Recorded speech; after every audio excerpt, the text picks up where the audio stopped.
a verdade, eu acredito na verdade, mas Pilatos perguntou o que é a verdade. E aí, Jesus não fala aqui se Jesus respondeu Pilatos, mas Jesus ele responde essa pergunta no Evangelho de João, quando ele está falando com os discípulos. A Bíblia como um todo responde essa pergunta de Pilatos, e é o que eu vou tentar fazer aqui com vocês hoje. Tá? Aqui são filósofos falando sobre a verdade, filósofos que influenciaram o nosso mundo ocidental. Não sei se vocês têm conhecimento disso, mas hoje muito do que a nossa civilização ocidental acredita derivou-se lá dos filósofos gregos, começando lá com Sócrates, Platão, Aristóteles, depois muitos pensadores, sempre utilizando muito eles como referência, foi construindo o que hoje a sociedade ocidental crê.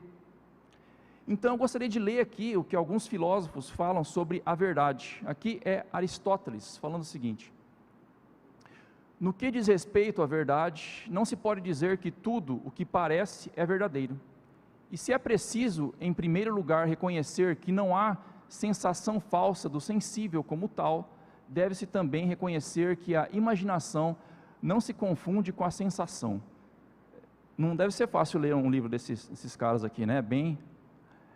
Ele fala de uma maneira, né, bem difícil de entender. Mas ele está falando aqui basicamente é que muitas vezes nós temos preconcepções, sensações do que é verdadeiro, e essas sensações do que é verdadeiro muitas vezes não se confundem com o que é realmente verdadeiro. A gente interpreta o mundo de acordo com as preconcepções que a gente tem, crenças que nós temos. Descartes fala o seguinte, René Descartes: para examinar a verdade é necessário colocar todas as coisas em dúvida, o máximo possível. Então aqui ele fala basicamente que se você quer saber o que é a verdade, você tem que duvidar de tudo, e o que é plausível. Existem pessoas que não questionam, né? Por exemplo, existem pessoas que nasceram num contexto, os pais sempre acreditaram em alguma coisa, né? Quando você pega pessoas, por exemplo, que lá do Oriente, nasceram muçulmanas, os pais são muçulmanos, eles nunca vão questionar se a religião deles está certa ou está errada, simplesmente, eles acreditam naquilo, não sabem nem porquê direito, e acreditam e vão embora. Nós como seres humanos, isso aqui é perigoso você falar numa igreja, né? Nós precisamos sempre questionar o que a gente acredita. Isso é importante. E eu vou continuar aqui, mais um, Nietzsche. Esse aqui era ateu com força, né? Ele fala o seguinte: as verdades são ilusões que esquecemos serem ilusões. Nietzsche era um cara assim que ele falava muito contra o cristianismo, inclusive ele no final de sua vida declarou a morte de Deus, né? E ele fala aqui que a verdade é uma ilusão, na verdade não existe verdade.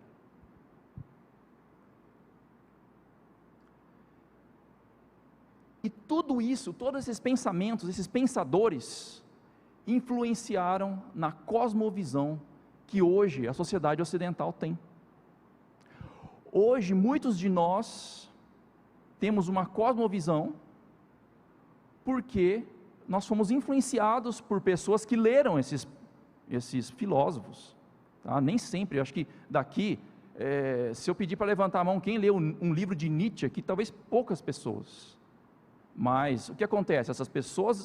Existem pessoas que leem, que influenciam outros, e acaba chegando até nós, e nós somos influenciados de alguma forma por essas filosofias, e nós formamos a nossa cosmovisão. A cosmovisão, aqui segundo o dicionário Roais, é um conjunto ordenado de valores, crenças, impressões, sentimentos e concepções de natureza intuitiva anteriores à reflexão, a respeito da época ou do mundo em que se vive. Então a gente até viu lá um um óculos, né? São as lentes que a gente enxerga o mundo. Quando a gente olha para essa parede aqui, ela é uma parede, a cor acho que é a areia, né? Eu vou olhar para aquela lá, que é mais fácil, branco. Alguns diriam que é gelo, né? Mas não, branco. Eu não tive que refletir. Para mim, se eu estou vendo branco, quer dizer que é branco. E de alguma forma, isso, em menor escala, é claro, faz parte da minha cosmovisão, que eu devo confiar no que eu vejo. É algo que vem antes da reflexão. São coisas que nós acreditamos antes de refletirmos. Isso influencia muito o nosso comportamento, como a gente se relaciona com o próximo.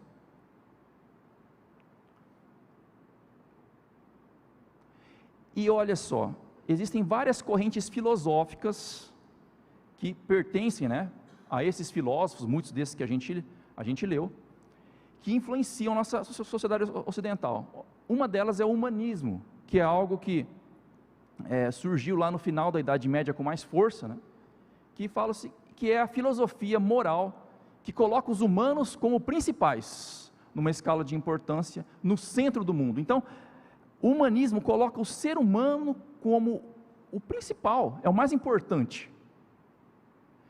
Só que essas correntes filosóficas, elas sempre, na sua grande maioria, elas são contrárias à palavra de Deus. Quer ver? Vamos lá.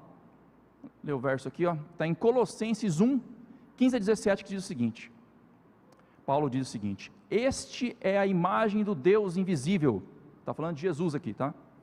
O primogênito de toda a criação, pois nele foram criadas todas as coisas, nos céus e sobre a terra, as visíveis e as invisíveis, sejam tronos, sejam soberanias, quer principados, quer potestades.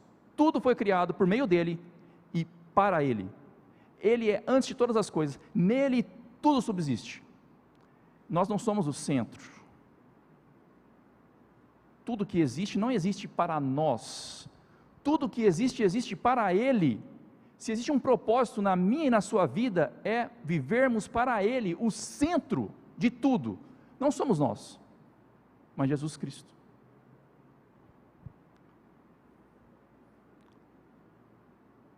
Hedonismo. Isso aqui é um pensamento de esse Aristipo de Cirene, que era um discípulo de Sócrates.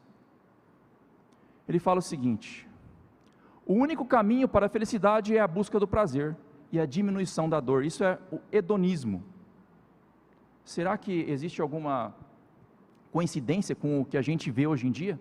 Pessoas buscando desenfreadamente o prazer. Tudo que eu quero é ser feliz, é dar gargalhadas, é rir.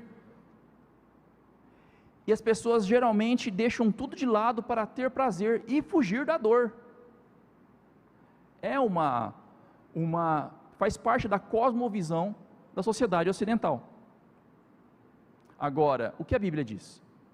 Porque tudo que há no mundo, a concupiscência da carne, a concupiscência dos olhos e a soberba da vida, não procede do Pai, mas procede do mundo. A concupiscência da carne, aquele prazer desenfreado, isso daí não procede de Deus, isso procede do mundo, ou seja, é ruim. Nós temos que usar sim o Espírito Santo e a racionalidade para a gente saber que prazeres são bons, que prazeres são ruins, que prazeres nós devemos experimentar moderadamente e quais a gente pode experimentar com bastante, sem limites. Relativismo filosófico é uma corrente do pensamento que sustenta que não há verdades absolutas e universais, mas sim que todas as verdades são relativas e dependem do contexto e das perspectivas individuais e culturais. Ou seja, não existe verdade absoluta. Não sei se vocês ouviram já isso. É o que eu penso é verdade, o que você pensa também é verdade.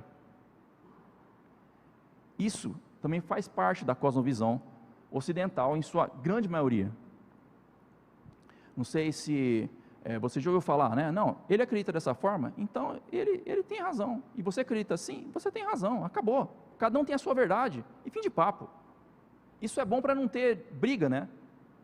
Porém, isso não é a verdade. tá?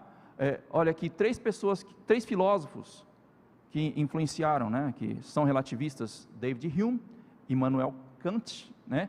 Esse Immanuel Kant, ele influenciou muito a nossa sociedade ocidental. E o Nietzsche, né? O Nietzsche não podia faltar. Olha aqui a palavra de Deus.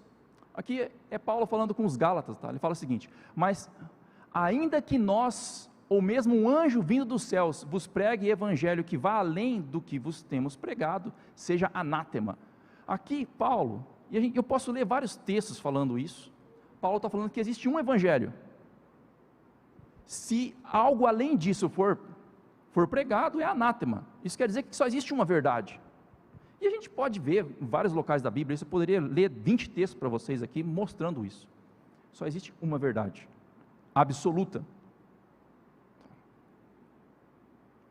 E pós-verdade, que é uma coisa bem recente hoje, né? Pós-verdade descreve a situação na qual, na hora de criar e modelar a opinião pública, os fatos objetivos têm menos influência que os apelos às emoções e às crenças pessoais, que na verdade, o que você sente é mais importante do que uma verdade universal absoluta. E é daí que vem, né, aquela questão das pessoas: eu me sinto, sei lá, eu sinto que eu sou um cavalo. Então você precisa de tratar a pessoa como um cavalo, porque ela se sente dessa forma. Eu me sinto uma criança, eu sou homem, eu me sinto mulher. E hoje está muito em voga isso, é como que você se sente. Como você se sente, é isso que está valendo. É a sua opinião, é a sua verdade, tá? Agora, olha aqui, ó. Isso aqui é um trecho que eu tirei desse livro aqui, do Yuval Noah Harari, tá? E ele falando sobre a questão, ele estava falando aqui sobre o Brexit. Não sei se vocês sabem o que foi isso, em 2016, os cidadãos do Reino Unido escolheram se o Reino Unido iria continuar na União Europeia ou não, tá? E a pergunta que eles fizeram é: como você se sente em relação ao Reino Unido fazer parte da União Europeia? Não é se está certo ou se está errado, não é isso, é como você se sente. E baseado nisso, eles decidiram então sair com o Reino Unido da União Europeia. Está vendo? A valorização do sentimento. E olha o que ele fala aqui, ó. Referendos e eleições sempre dizem respeito a sentimentos humanos, não a racionalidade humana. Se a democracia fosse questão de tomada de decisão racionais, não haveria nenhum motivo para dar a todas as pessoas direitos iguais em seus votos, ou talvez nem sequer o direito de votar. Existe ampla evidência de que algumas pessoas são muito mais informadas e racionais do que outras, principalmente quando se trata de questões econômicas e políticas. Então aqui ele diz o seguinte: se eleições fossem questões de racionais, então a gente não poderia deixar todo mundo votar, porque a grande maioria toma a decisão em eleições com o coração, não é com o pensamento, tá? Agora, o que a Bíblia diz? Enganoso é o coração mais do que todas as coisas, e desesperadamente corrupto. Quem o conhecerá? Nós não podemos confiar no que a gente sente para tomar decisões. É o raciocínio guiado pelo Espírito Santo. Não é só o raciocínio também, tá? Mas, quer dizer que nós devemos ser seres que não prestam atenção nas emoções? Claro que não, nós somos seres emocionais. Entretanto, toda decisão que nós formos tomar, embaladas por emoções, devem passar pelo filtro da razão, guiadas pelo Espírito Santo, tá? Agora aqui, ó, eu vou falar sobre frases que são ditas geralmente por pessoas que estão influenciadas por todas essas correntes filosóficas, e fazem parte são relativistas, creem na pós-verdade, são liberais religiosamente. Uma delas é: o que importa é o amor. Então assim, não importa a doutrina, não importa, o que importa é você amar o próximo, tá? Olha outra: Deus olha o coração. É verdade isso? De certa forma é. Mas o que está no coração é externado em ações. Outra frase: eu vou à igreja em que eu me sinto bem. Eu vou frequentar a igreja que eu me sinto bem. Não é a igreja que você se sente bem. Nós sabemos disso, que é a igreja que prega a verdade bíblica. Mas geralmente as pessoas vão às igrejas que elas se sentem bem. É o sentimento. Doutrina não é importante, o que importa é Jesus. O que importa é Jesus? Com certeza o que importa é Jesus, mas Jesus tem uma doutrina. Pastor não me diz o que fazer. Realmente, assim, você não pode ser aquela pessoa que segue o pastor, tudo que o pastor fala. Não é assim, mas também o pastor é um homem de Deus usado para exortar a igreja. Você tem que prestar atenção no que o pastor fala, sim. E se ele falar uma verdade, você tem que seguir o que ele está falando, sim. Não tenho religião, eu tenho Jesus. Olha só, que lacrada, né? Mas religião é a religação com Deus. E quem que te religa a Deus? Jesus. Jesus, ele tem uma doutrina. Olha só, eu já ouvi algo semelhante, tá? Ontem, dançando funk, senti a presença de Jesus. São coisas inconciliáveis, assim que fala. Não tem como você conciliar o funk com Jesus, gente. Não tem como. Não tem como você descer até o chão, sabe? Eu não vou fazer aqui porque fica muito feio. Em oração, não tem, entendeu? Não tem como. Agora, por outro lado, nós temos o quê? O formalismo religioso, o legalismo, o extremismo. Está vendo que não é à toa que Jesus fala do caminho estreito? Porque de um lado a gente tem um liberalismo, aquela cosmovisão relativista, e do outro lado nós temos o quê? O legalismo, o extremismo, o formalismo religioso. Pessoas que se apegam a formas e não às essências da forma, não a essência, entende? É como você faz as coisas, como você se veste, como você senta na igreja, até a pose que eu faço aqui, é a forma acima da essência. Olha aqui, ó. Essa pessoa tem ódio de pessoas que não vivem os princípios bíblicos. Você vê alguém, por exemplo, dançando funk, tem gente que tem ódio daquela pessoa, né? Não externa, porque pega mal, né? Mas tem raiva. Apego a tradições religiosas não bíblicas. Então, é um absurdo, igual eu já ouvi, você projetar o hino no projetor, você tem que cantar no inário de papel. Eu já ouvi gente falando isso com aquela raiva no olho, sabe? Onde que está na Bíblia que você tem que cantar no papel? Julga as pessoas pela aparência. Essas pessoas olham o outro, já falam, é um perdido, dependendo da roupa que ela está usando. Coloca o comportamento acima da graça. É claro que se você é um cristão, você precisa se comportar de uma maneira, mas existe uma coisa chamada santificação. Existem pessoas que estão num grau de santificação, existem pessoas que estão no outro. Pode ser que uma pessoa, por exemplo, não esteja guardando o sábado, mas ela esteja salva, porque ela ainda não entendeu a importância do sábado. Adivinha motivações. O fulano está fazendo isso por causa disso. Eu sei. Deixa eu ver, algumas frases dessas pessoas aqui, dos formalistas religiosos. Quem ouve música secular não ama Jesus. Não sei se vocês ouviram já esse tipo de coisa.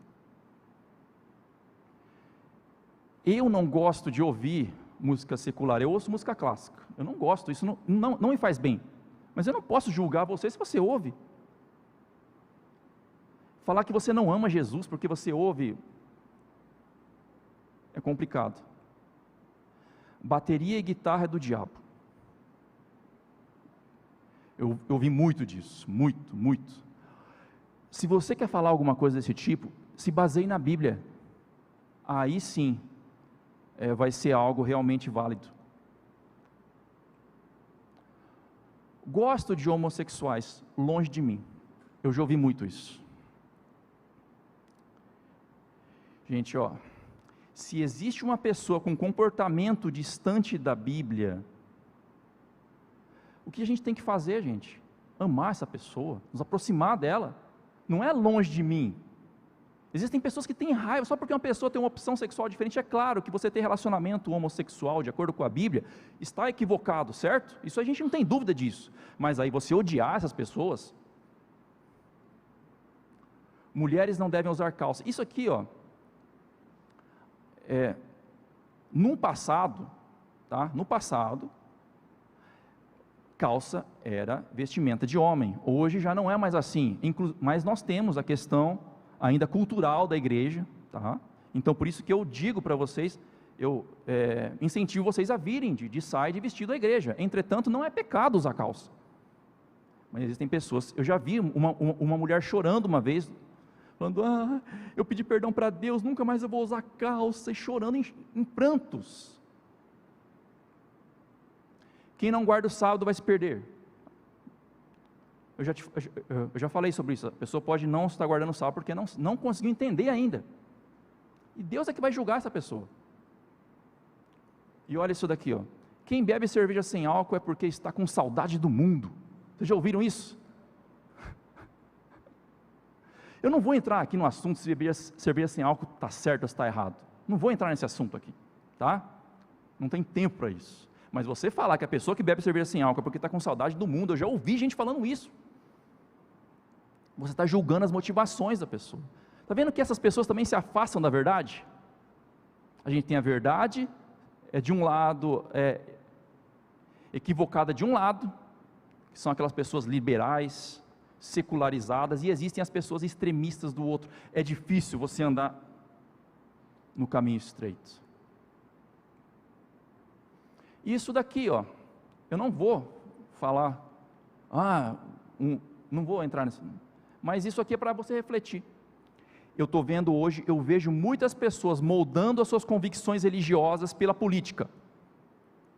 As pessoas, famílias cristãs sendo separadas por causa de política, porque a verdade política é mais importante do que a verdade bíblica,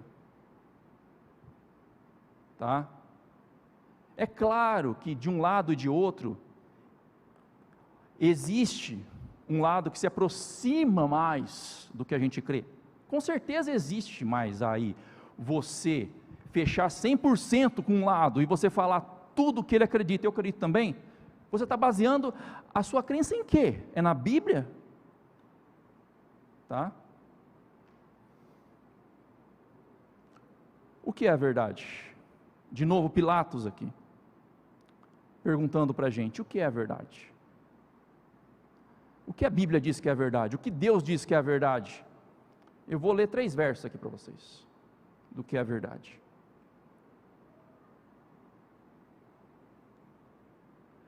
Santifica-os na verdade, a tua palavra é a verdade. Então, se você quer saber o que é a verdade, leia a Bíblia. Leia a Bíblia, baseie a sua vida, as suas crenças, baseie tudo que você é na palavra de Deus, porque se Deus deixou isso aqui escrito, gente, não é para a gente ler só de vez em quando, não é para a gente, igual algumas pessoas fazem, que deixa a Bíblia aberta lá no meio da sala e nunca lê, para você ler todos os dias, para você estudar a Bíblia, ela é a verdade para a sua vida. Salmo 119, 142, a tua justiça é justiça eterna, e a tua lei é a própria verdade. A lei de Deus, especificamente os 10 mandamentos, o que há nos 10 mandamentos que englobam todo o comportamento humano? Porque os 10 mandamentos são um resumo de todas as leis da Bíblia, certo? Um resumo. A lei de Deus é a verdade para a nossa vida, é a vontade de Deus para a nossa vida. E, respondendo-lhe Jesus, eu sou o caminho, a verdade e a vida, ninguém vem ao Pai, senão por mim. Jesus é a verdade, a pessoa de Jesus. Se você quer viver na verdade, você precisa de ter um relacionamento com Jesus, então você vai obedecer aos mandamentos, você vai se interessar pela Bíblia, e você vai a cada dia mais obedecer a palavra de Deus. Isso daqui, ó, depois a Vivian fala para mim aqui, né, se a minha referência é correta, mas eu tenho quase certeza que é. Antigamente, o santuário a gente sabe que ele tem 3 portas, certo? Tem 3 portas. Uma que vai da rua, sei lá, para o pátio, que tinha nome, sabia? Caminho. Ao você entrar no pátio do santuário, você passava pelo caminho. O que tem no pátio do santuário? Olha aqui, ó. O altar de bronze, onde os sacrifícios ocorriam, e a pia. O que é isso? O que o altar de bronze e a pia simbolizam para nós? O arrependimento dos seus pecados. Você desiste da sua antiga vida e você passa a viver a vida por Jesus. Você se arrepende de você viver longe de Jesus e você passa a viver por Jesus. Então, a pia é o quê? Descer as águas batismais. Então você inicia no caminho. O Espírito Santo, um dia você está vagando pelo mundo, todo perdido, o Espírito Santo alcança você. Fala, né? Vamos para a igreja. Aí você ouve a palavra, e você se arrepende dos seus pecados, e você decide descer as águas batismais. Você está no caminho. E depois que você passa pelo batismo, então, o que acontece? A verdade, você, né? Aqui é uma simbologia do santuário, tá? É o segundo véu, a segunda porta, na verdade. Você entra no santuário, então você está vivendo a verdade. Como que é você viver a verdade? Depois que você teve encontro com Jesus, você se arrependeu dos seus pecados. De um lado tem o candelabro, olha, ó, são 3 móveis que tem aqui no santuário, 3 móveis aqui no santuário. O candelabro, que é Jesus, a luz, a nossa luz, a palavra de Deus, que é a luz que ilumina o nosso caminho. Nós temos aqui a mesa com os pães, que é o que? É o Jesus, o pão da vida, e aquele altarzinho lá no fundo é o que? É o altar de bronze, que são as nossas orações subindo aos céus. Então, quando a gente aceita Jesus, se arrepende dos nossos pecados, nós entramos no santuário de Deus, e passamos a ter um relacionamento com a verdade, que é quem? Com Jesus, em oração e a leitura da sua palavra. E isso vai fazendo com que nós passemos por um processo chamado de santificação. Nós vamos, cada vez mais que a gente ora e se entrega a Jesus, mais verdades vão sendo reveladas a nós. E quanto mais verdades nós recebemos, nós passamos então a viver essas verdades, Ele revela mais verdades, e a verdade passa a ser uma escada, a gente vai crescendo em verdade, percebe? Assim que a gente entra no santuário de Deus. Então, se você quer viver a verdade, se você está aqui hoje, você não é batizado, e você quer viver a verdade, você quer experimentar esse relacionamento de verdade, converse com o pastor, com o ancião. Temos o Alexandre aqui, ó, o ancião da igreja. Fala, ó, eu quero estudar mais a Bíblia, eu quero me batizar, eu quero me entregar a Jesus. E a vida, a terceira porta, a porta que vai para a Arca da Aliança, que é onde Deus se manifestava. Um dia Jesus vai vir aqui para nos buscar, e somente as pessoas que estiverem vivendo a verdade irão para a vida, irão ter um encontro com Cristo. Um dia nós vamos poder ver Cristo face a face. É como se nós entrássemos no Santo dos Santos. Mas antes você tem que ter esse relacionamento com Cristo e sua verdade. Como está a sua vida devocional? O quanto você tem lido da Bíblia todos os dias? O quanto você tem orado todos os dias? Você tem buscado a Jesus? Você precisa disso. Enxergue isso como o ar que você respira. Se você tem lido a Bíblia só de vez em quando, irmão, irmã, eu falo com muito carinho, eu quero te ver no céu. Acorde mais cedo, leia pelo menos um capítulo da palavra de Deus.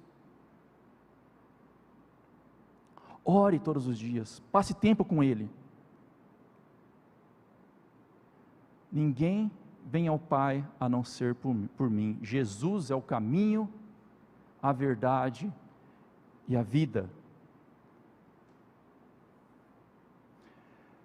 Por fim, esse livro aqui eu recomendo fortemente que vocês leiam, é um livro maravilhoso, do Rodrigo Silva. Ele falando sobre um momento da vida dele lá, que ele teve depressão, ele estava com muitas dificuldades, uma crise existencial, ele falou sobre isso. Ele até chegou a preparar uma corda para ele se enforcar, não sei se vocês ouviram já. E aí uma enfermeira enviada por Deus o impediu. E olha que legal que ele fala aqui, ó.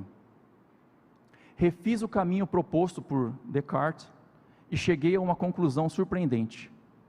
Ao comprometer-me sinceramente com a dúvida, encontrei para minha surpresa, a produção de uma certeza inquestionável. Demoli alguns edifícios mentais e os reconstruí. Ao longo do processo, percebi que a demolição nem sempre será o caminho mais viável. Se algumas edificações se mostram corretas, não há por que abandoná-las, mesmo que a obra não esteja completa. Ele está falando aqui que o processo de crescimento, na verdade, envolve você demolir alguns edifícios, coisas que você acredita que são verdade, mas Deus vai te mostrar que não é verdade. Você vai ter que demolir aquilo, e você vai ter que construir outras verdades, deixar o Espírito Santo construir outras verdades no lugar daquilo. Isso se chama humildade, gente. Sem humildade ninguém vai para o céu. Olha, presta atenção no que eu estou falando. Sem humildade ninguém vai para o céu. Eu posso dizer isso com 100% de certeza. Se você não demolir os edifícios que você construiu errado na sua vida, talvez influenciado por filósofos, humanistas, relativistas, talvez influenciado por cristãos legalistas, extremistas, se você não demolir esses edifícios e construir novos, construídos pelo Espírito Santo por sua palavra, dificilmente você estará lá com Jesus no céu. Então, eu quero apelar aos corações de vocês, abram mão de vaidade, de orgulho, abram mão de concepções que você tem, que o Espírito Santo está mostrando para você que talvez não esteja de acordo com a Bíblia. Abra mão disso, e se apegue aqui à palavra de Deus, se apegue ao Espírito Santo, se apegue a Jesus, porque só Ele tem o caminho seguro no qual você deve trilhar, só Ele, mais ninguém. Vamos nos colocar em pé para falar com Deus?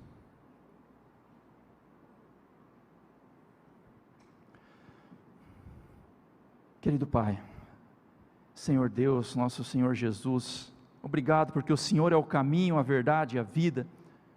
Obrigado porque através do Senhor nós podemos chegar ao céu, através do Senhor nós podemos chegar ao Pai. Obrigado, Senhor Jesus, obrigado por tudo que o Senhor fez por nós, pelo seu amor, pela sua misericórdia. Mas Senhor, não deixe com que por falta de comunhão contigo, por negligência em relação à Bíblia, por orgulho, por vaidade, ninguém que está aqui assistindo essa mensagem hoje, se perca, Senhor. Por favor, toque o coração profundamente de cada um aqui, conduza a gente, pega a gente pela mão e leva a gente para o céu. A gente quer ter um encontro com o Senhor aí no céu, a gente quer abraçar o Senhor, a gente quer agradecer ao Senhor. A transformação que o Senhor fez na vida do pastor Rodrigo, o Senhor faça na nossa. Não precisa acontecer nada, nenhuma tragédia, nada de ruim, mas que o Senhor transforme, derrube os edifícios que estão errados, construa novos, santifique a nossa vida. Aquelas pessoas que não decidiram pelo batismo ainda, Senhor, toque profundamente o coração delas, para que elas venham a se decidir, a descer as águas batismais, a fazer estudo bíblico. Abençoe a todos aqui, Senhor, que essa reunião aqui, que hoje está ocorrendo, que venha ocorrer em breve, aí com o Senhor no céu. Abençoe a nossa semana, Senhor, que seja uma semana muito abençoada, que esse feriado, que nós possamos fazer muitas coisas para honrar e glorificar o Senhor, e nos proteja de todos os perigos. Abençoe cada família aqui, e das pessoas que estão também no YouTube e no Facebook, as pessoas que vão ver esse vídeo depois também, abençoe muito a vida delas, é o que pedimos em nome de Jesus, amém.